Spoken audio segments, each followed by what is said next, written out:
नमस्कार मंडळी, आपण पारू मालिका 20 जूनच्या भागामध्ये काय झालं ते पाहणार आहोत.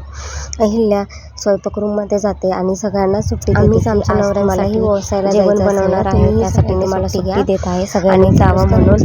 तेवढ्यात तिथे दामिनी येते. ओरड, सावित्रा तुला अक्कल आहे का? मला कॉफी का नाही दिली आतापर्यंत म्हणून. पण तिला माहितीच नसतं की अहिल्या किचनमध्येच आहे म्हणून.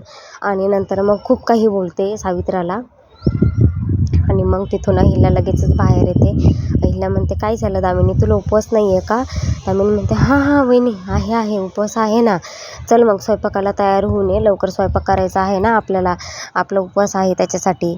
किचनमध्ये जाते आणि अहिल्या देवीला बघून म्हणते, देवीबाई तुम्ही काय करताय किचनमध्ये, तुम्हाला काय पाहिजे का, देऊ का मी तुम्हाला काय पाहिजे ते?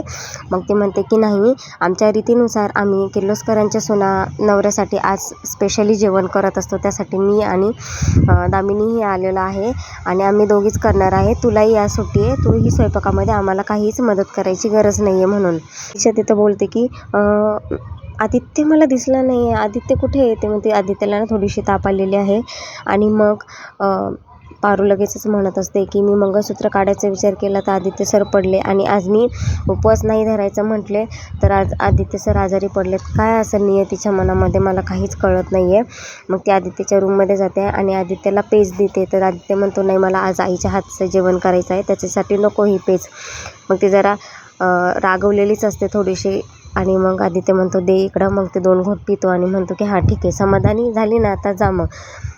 ते स्वयंपाक सुरू झालेला असतो. अहिल्या पुऱ्या तळत असते आणि तळताच तिला थोडंसं भासतं आणि मग इकडून पारू म्हणत असते की देवीबाई तुम्हाला पोळलं, देवीबाई तुम्हाला पोळलं, थांबा मी करते म्हणून. इकडे दिशा आणि दामिनी फक्त मजा बघत थांबलेले असतात.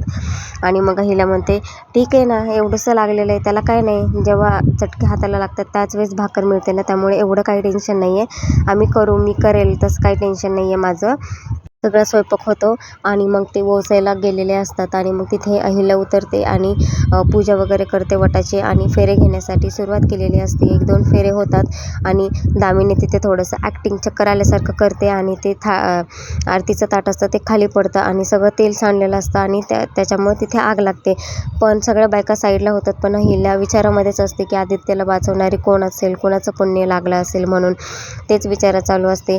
आणि श्रीकांत आजच्या जन्माला काय, मला काही कितीही वर्ष दिला श्रीकांत म्हणून माझा नवरा, तरीही मला चालेल असं बोलत असते मनातली मनात. आणि तिला आग लागलेली खाली माहितीच नसते आणि ही आग तिच्या पदरालाही लागते. इकडून पारू म्हणत असते देवीच्या पदराला आग लागली, पारू वाचवेन का त्या आगीपासून अहिल्या देवीला? हे पाहण्यासाठी अशाच नवीन अपडेटसाठी चॅनलला लाईक, शेअर, सबस्क्राईब करायला विसरू नका.